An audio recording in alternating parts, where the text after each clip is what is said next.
인사청문회 이틀째입니다. 오늘은 김현철 통일부 장관 후보자, 그리고 문성혁 해양수산부 장관 후보자, 박양우 문화체육관광부 장관 후보자에 대한 청문회가 동시에 진행되고 있습니다. 가장 눈이 가고 관심이 갔던 청문회, 다 중요합니다만 뭐니 해도 김현철 후보자 청문회였습니다. 김현철 후보자 이 청문회 전부터 각종 SNS 발언 등이 문제가 됐죠. 이렇게 말이죠. 정말 이 SNS는 인생의 낭비다. 전 맨유 감독 알렉스 퍼거슨 경의 금원.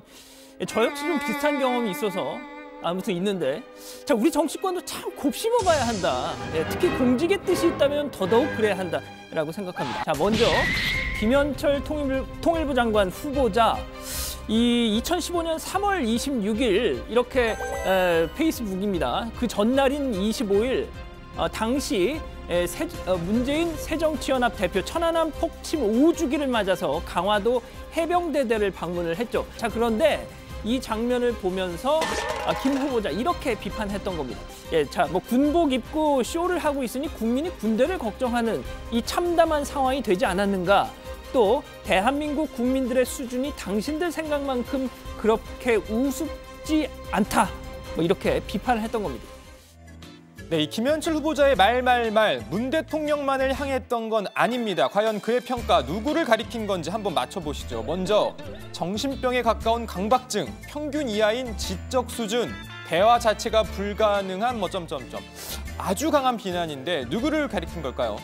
정답은 박근혜 전 대통령을 이렇게 평가했더군요. 다음 보시죠. 박근혜가 씹다 버린 껌이다. 정말 누굴까요? 김종인 전 민주당 비대위원장을 가리킨 것이었습니다. 하나 더 맞춰보겠습니다. 새 것이라 아무거나 먹으면 피 싼다. 자, 이건요. 안철수 전 국민의당 대표에게 한 말이었다고 합니다. 더 있는데 좀 간단하게 추려보면요. 추미애 전 민주당 대표에게는 감염된 좀비다. 또 반기문 전 유엔 사무총장에게는 자기 출세를 하는 자전거 리더, 이런 평가를 했다고 합니다. 자, 여야를 넘나들면서 이런 비난을 내놨던 김현철 후보자. 이번에 그래서 모두깍이라는 별명도 얻었는데요. 청문회가 열리기 전부터 논란이 되자 지난주 대정부 질문에서 이낙연 총리가 이렇게 관련 입장까지 내놔야 했습니다. 복수의 후보자를 놓고 장단점을 함께 논의했고 여러 모든 분들이 다 만족스럽지는 않지만 그중에서는 낫다고 판단했습니다. 자유인으로 사신 기간이 긴 탓인지 절도를 넘는 언동이 있었다는 걸 저도 아쉽게 생각합니다. 네, 논란 속에 시작된 오늘 청문회 모두 발언에서 김현철 후보자 깊은 사과의 말씀을 드린다고 말했습니다. 다른 분들에게 마음의 상처를 준 부분에 대해서는 저희 의도가 어떻든 간에 해당되시는 분들께 이 자리를 빌려 정말 깊은 사과의 말씀을 드립니다. 앞으로 열린 자세로 그리고 보다 겸허한 태도로 저희 부족한 점을 메워 나가도록 하겠습니다. 네, 사과로 시작했지만 의원들의 질타를 막지는 못했습니다. 김현철 후보자 연신 머리를 숙였습니다.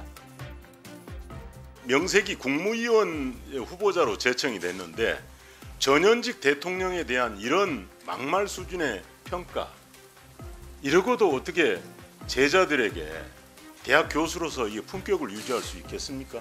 제자들에게 부끄럽지도 않습니다. 깊이 반성하고 있습니다. 교수 신분이라 할지라도 좀 적절하지 않다고 생각이 됩니다. 그러니까 SNS 특성상 이런 문제가 생길 수 있다고 보지만 보다 앞으로 신중해야 되고 발언이 다각적으로 신중해야 된다고 생각하는데 어떻게 생각하십니까? 깊이 유념하겠습니다.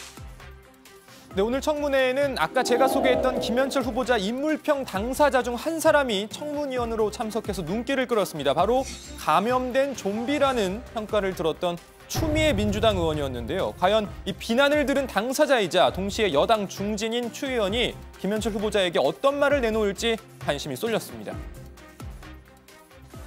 개인 입장에서 후보자의 언어적 표현에 대해서 문제 삼고 싶은 마음이 있는 사람은 아니에요. 그 인내심을 발휘를 못하고 반응을 그렇게 즉각적으로 해버린다 그러면 이것은 국정 전반에 영향을 미치는 사례죠. 거기에 대해서 어떤 대비가 있는지 한번 답변을 듣고 싶어요. 예, 의원님 지적처럼 합의 형성을 위해서 정말 소통하는 자세를 갖도록 하겠습니다.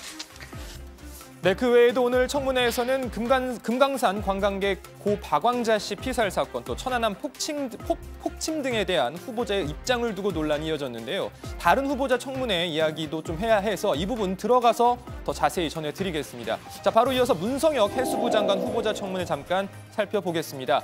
문 후보자 청문회에서는 위장 전입과 또 장남의 한국 성급 특혜 채용 의혹이 집중 거론됐습니다. 위장 전입에 대해서 문 후보자 이렇게 사과의 뜻을 밝혔습니다. 위장 전입에 대해서 말씀을 드릴게요. 이 위장 전입돼 가지고 이 그 인사청문회가 도입된 뒤로부터 지금 몇 명이나 지금 낙마한지 압니까? 예, 저 딸아이 전학과 관련해서